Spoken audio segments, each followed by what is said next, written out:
Welcome to the Business Chaser, your quick pour of strategy, clarity, and momentum. We skip the small talk and get straight to the strategy here in these bite-sized episodes. We're here to help you grow smarter, market better, and chase what matters, all in 15 minutes or less. I'm your host, Lauren Najar. Tune in and let's chat. What's up, everybody? I'm Steph Rubio. Welcome back to Business Over Cocktails. This is your after hours chaser. I'm so excited. By now, you should have had time to listen to Lauren and I chat about, oh my gosh, such a swing of things in business. But to recap, we talked about strategy, but what strategy really is, answering the why questions, because if not, we're just the hamster on the wheel, right? We're doing all the things. We're not getting where we want to go. The destination might feel even further out of reach.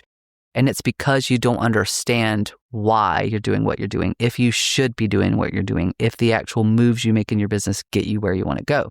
Toward the end of our conversation, though, we leaned really heavily into how women can make this happen, how we see a lot of keeping up with the Joneses. We fall into the trap of all of the gurus online telling us what's going on. So it's cool to say all of this. It sounds fun to understand, like do the work of where you want to go in the future and getting really clear on that and auditing what you're doing now and then laying a roadmap, essentially reverse engineering to get yourself where you want to go.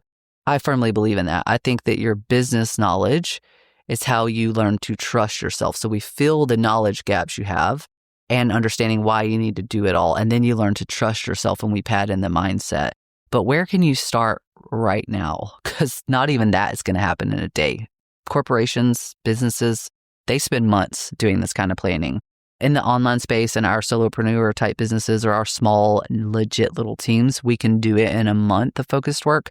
But I still don't want you to have to wait that long to start feeling a bit at peace with the moves that you're making. So a couple things that come to mind. One thing at the end of that episode, again, was what women can do to start to feel this and start to get clear and start to get focused. And the first thing that came to mind for me was finding the time. You have to carve out time, and I mean this, 30 extra minutes a day for mental space where you're not doing or thinking about what needs to be done in your business or for your family or anything else. You're not thinking about the responsibilities, the how or the what. You're just living in free mental space, because what happens in that free mental space is you start to think about the art of what's possible. And that's actually what I want you to do. For too long, women have lived in survival mode and we have been deliverers or caregivers for what other people need. And we haven't stopped to think about barely our own needs, but I don't even care about your needs right now. I care about them, but I don't want you to spend time on them. I want you to think about your wants and your wishes a couple of years from now. Give yourself the space to do that. And you'll start to see what happens when you start to consider that, yeah, you can put your own wants first. What do you want every day to feel like? Do you want more peace? Are you constantly running on empty? Do you want to do more of a certain type of work? Do you want more vacations? What is it that you want? What would feel good to you? You can't actually get there if you don't give yourself the mental space to start to get clear on that picture. So the best way that I find to do that, to live in this kind of ideation zone, because again, as women, also as solopreneurs or small, really lean teams, we're constantly in like, get all the things done, the clients make the money, deliver what we said. You have to have space to live in the future and what you want to do and what you want it to feel like. So my challenge to you is actually right now, while you're listening, if you're not driving, if you're driving, come back and listen again later. You need to go carve that time out right now and communicate that to whoever needs to know it. So if 30 minutes to an hour is all you can fit in every day for that, that's completely fine. Here's a couple of ways that I do that. One, I get up 30 minutes earlier than everyone else, really an hour, because I have to drink a little coffee and come to life. So that's the first way that I do it. And I spend that time. You can spend it journaling. I'm not a big journaler, but I am a big chicken scratcher. But the point of any of these extra pocket of time is get away from your electronics. I don't want you to scroll on any of social media. I don't want you checking your email. I don't even want you taking notes electronically. I want you to get out of the electronic space and into your head. This is the permission to be in your head. So carve out the extra time. That's the first challenge. And again, ways that I do this. One is in the morning. Then between my workday and before I start kind of family responsibilities or life responsibilities, I take a 30-minute gap. I communicated that to my partner. So this is the second part, is you have to communicate that to anyone around you who may or may support you in what you do. So if that is taking care of a home, maybe let them know you're going to be available less 30 minutes. I don't care if that's kids, whatever. So I let my partner know that for 30 minutes between the two, I have to break. I used to get that in the car driving home, right? Well, I don't do that anymore. I work from home. So I had to recreate that. During that 30 minutes, I have a close down ritual. I close my office door and I leave. So it's like I'm leaving work. And then I go outside if I can, weather permitting. And I, again, sit with no responsibilities, but I also don't allow anyone to talk to me about responsibilities. Do you know what everyone's favorite question is in this house, the 30 minutes after I leave my work day? It's what's for dinner. Do you know what that question makes me want to do? It makes me want to scream. I don't want to think about the next thing I need to do, because what happens is then I'm like, oh, I don't know. I need to pull this out and I need to do that. And I'm doing. And I want to quit doing. So the other way is, again, that 30 minutes before work. And then, and I used to do this in the morning, but my schedule's changed. So your schedule is yours. You figured this out. I also take a minimum of 30-minute walk outdoors in nature. For me, I have a favorite trail. This is my mental health. This is also my physical health. And my goal is to do that also with no electronics. Now, if you're being super cool and you have all these 30-minute pockets that now have totaled only 1.5 hours in a 24-hour day, so first, you're not being selfish. You're actually being kind to yourself. You need this mental space to think through. I take that walk also without electronics. Every now and then, I'll voice note my best friend, but this is not related to business. But I don't even listen to my podcast during this. I don't listen to books. I listen to the birds.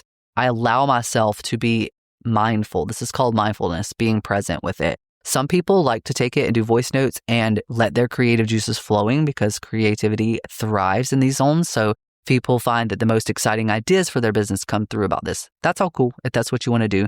But 30 minutes minimum to live in that space where you can start to be yourself. You can start to understand that putting yourself first is totally normal. The second part of that is that you have to communicate these needs back to your partner or your support group, whoever supports you and whatever else you do, like in your life right now. So one thing that helped me with communication that I just want to touch on really quick, it's helped me a long time, is Rachel Rogers has a book called $1 Million Decisions. I don't read a lot of business growth books. I get most of mine through other ways that I like keep up with articles and webinars that systems I use help with and things like that. So I work on my professional development, don't worry, but most of my reading are things on the shelf behind me, like fantasy and romantasy books. That's a way that, again, I spend time on me and I pour into me. So it's certainly a journey, understanding that you can put yourself first, but not only can you should find very intentional times to do that. And you need to communicate those needs back to other people. If you're running your business and you're the only one in your group who understands it, your friends or your family or your partner, because they don't run businesses or they're not running one like you, then you might find that they don't understand the unique challenges that you face. They might not understand that you need time that seems like a break or fun that's just being creative in your head. Also, that growing a business like this means being a boss, and you need to show up like a boss, and you need to communicate those needs back to your partners. The example that Rachel gives in her book that stuck with me for years now, because it's mainly about women and making $1 million decisions, and how even when we think we are, like we might finally get bold enough to say, look, I need to work. I cannot handle dinner tonight. I'm going to have a really full day and I just don't want to be responsible for dinner. As women, typically, even if we get to the point of saying that, we still handle everything else. So you think you're doing yourself a favor, but you're still, because you're a woman and that onus of responsibility has always fallen on us as caretakers, we still typically find ourselves being the one to make sure we know what's for dinner, that we have the ingredients, or if it's going to be pizza, that we plan that it's going to be pizza. Even if you're not the one doing it and making sure that everyone eats, you're making sure it's possible that everyone eats. Why? Why are you the one that has to do that?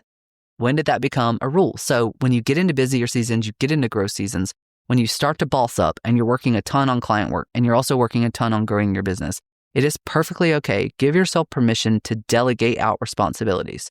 I have a preteen child. He can cook a grilled cheese, so I know people will not starve. I can delegate out to him to cook a grilled cheese for him and his sister and tell my husband, good luck.